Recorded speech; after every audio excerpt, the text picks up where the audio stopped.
Bismillahirrahmanirrahim. Assalamualaikum warahmatullahi wabarakatuh. Kembali lagi dengan saya Bidan Fitri. I am is your midwife and you are my family. Kali ini saya akan membahas tentang persiapan, apa saja persiapan ibu yang akan menghadapi persalinan.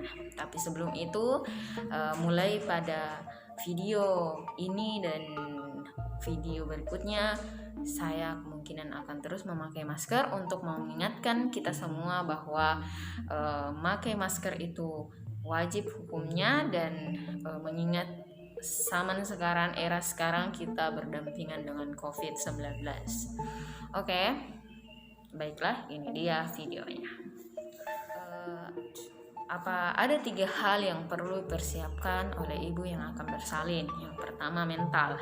Nah, kesehatan mental ini penting, dalam artian ibu yang menghadapi persalinan tidak dianjurkan untuk merasa sedih atau merasa kurang semangat karena hal-hal yang lainnya, misalnya karena ada masalahnya gitu kan. Nah, itu akan berpengaruh pada proses persalinan. Kenapa? Misalnya nih, jika ibu sedih, ada masalah, nah itu akan berpengaruh pada semangatnya dia untuk mengedan ya. Jadi mental yang sehat perlu untuk ibu persiapkan. Dan untuk mendapatkan kesehatan yang baik, mental yang baik ini perlu dukungan dari keluarga dan juga dukungan yang utama dari seorang suami ya. Yang kedua, persiapan fisik. Nah, ini juga tidak kalah pentingnya, persiapan fisik. Sebelum bersalin itu ibu tidak boleh lemas seperti itu ya, tidak bersemangat. Nah, itu didukung dengan mempersiapkan makanan dan minuman selama bisa dikonsumsi di antara selah-selah kontraksi ya. Dan itu juga untuk memberikan tenaga nantinya untuk mengedan. Nah, dan kemudian yang ketiga itu perlengkapan ibu dan bayi saat persalinan. Perlengkapan ibu apa aja? Yaitu ada sarung, minimal mempersiapkan 3 sarung ya. 3 sarung itu yang satu untuk dipakai selama kontraksi, dipakai untuk jalan-jalan segala macam ya pada saat kontraksi. Kemudian yang satunya itu untuk pengalas dan juga untuk membantu bidan menyokong bayi. Dan yang ketiga itu, sarung ketiga itu untuk sarung ganti pada saat selesai persalinan ya, karena sarung yang sebelumnya akan penuh darah atau cairan ketuban ya. Selanjutnya baju ganti. Nah, baju itu ada baiknya pada waktu persalinan ibu menggunakan baju kancing depan. Jadi setelah selesai persalinan, bajunya gampang dibuka, dan juga baju gantinya juga itu menggunakan ada baiknya menggunakan baju kancing depan atau res depan, karena itu memudahkan ibu untuk menyusui nantinya ya. Kemudian pembalut. Nah, pembalut ini digunakan ibu pada masa nifas ya, dan juga setelah persalinan. Ada baiknya itu ibu menggunakan pembalut, tapi dia modelnya seperti popok. Kemudian dalaman, BH dan juga celana dalam.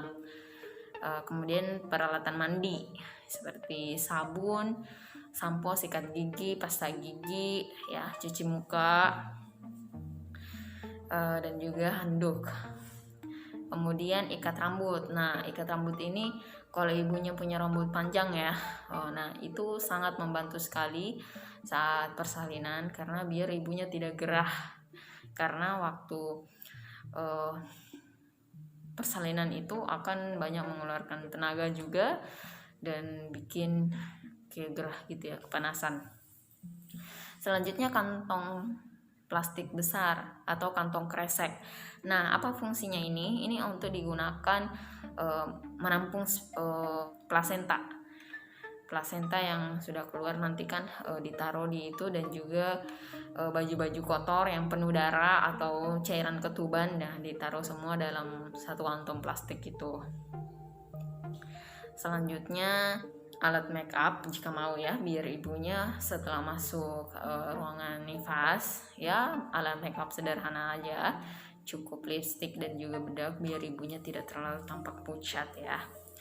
Selanjutnya itu pompa ASI, ini kalau perlu aja ya, kalau misalnya ibunya ASInya susah keluar ya.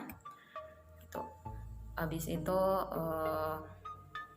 pada perlengkapan pada ibu itu memerlukan gurita juga ya. Gurita itu membantu proses pemulihan pada rahim, untuk pengecilan rahim dan juga pengecilan pada perut agar perut nanti tidak bergelambir gitu ya. Selanjutnya itu saja untuk perlengkapan pada ibu. Jika ada yang kurang bisa komen, dan kita beralih ke perlengkapan bayi. Nah, yang pertama sarung. Nah, kalau bayi itu butuh minimal 2 sarung. Nah, 2 sarung itu digunakan, satu untuk terima bayi, kemudian yang kedua untuk membedong bayi ya. Selanjutnya baju celana bayi. Ada juga yang mempersiapkan gurita. Kalau saya pribadi, saya tidak terlalu mensarankan untuk pakaian gurita pada bayi karena itu tidak perlu, maksudnya gitu ya. Peralatan mandi bayi ya. Peralatan mandi bayi itu kayak sabun bayi, sampo, terus minyak baby, bedak.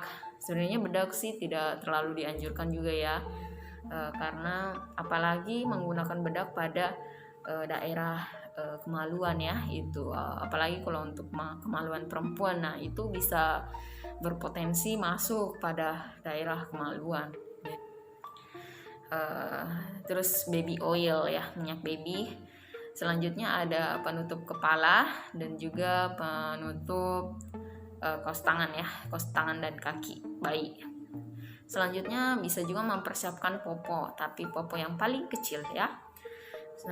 Kemudian ada dot dan susu ini hanya untuk persiapan saja jika memang ASInya ibu tidak keluar. Sebenarnya ASI itu di dalam payudara itu ada ya, jadi tidak ada istilah itu ASI tidak ada setelah ibu melahirkan, karena selama kehamilan itu ASI itu sudah diproduksi ya. Jadi bayi hanya membantu untuk mengisap agar ASI itu keluar. Kemudian tisu basah dan juga tisu kering. Ini tisu basah dibutuhkan saat bayi BAB atau juga dia kencing ya. Ya, itu dia perlengkapan untuk bayi. Jika masih ada kekurangan bisa komen di bawah. Jadi kesimpulan, ada 3 hal yang perlu dipersiapkan ibu selama untuk menghadapi proses persalinan, yaitu persiapan mental, persiapan fisik, dan juga persiapan perlengkapan ibu dan bayi ya. Jika dari perlengkapan ini ada yang kurang atau dari persiapan saja ada masukan atau kritikan, bisa komen di bawah. Ya, sekian dari saya, semoga video ini bermanfaat. Wabillahi taufiq wa hidayah. Wassalamualaikum warahmatullahi wabarakatuh. Terima kasih.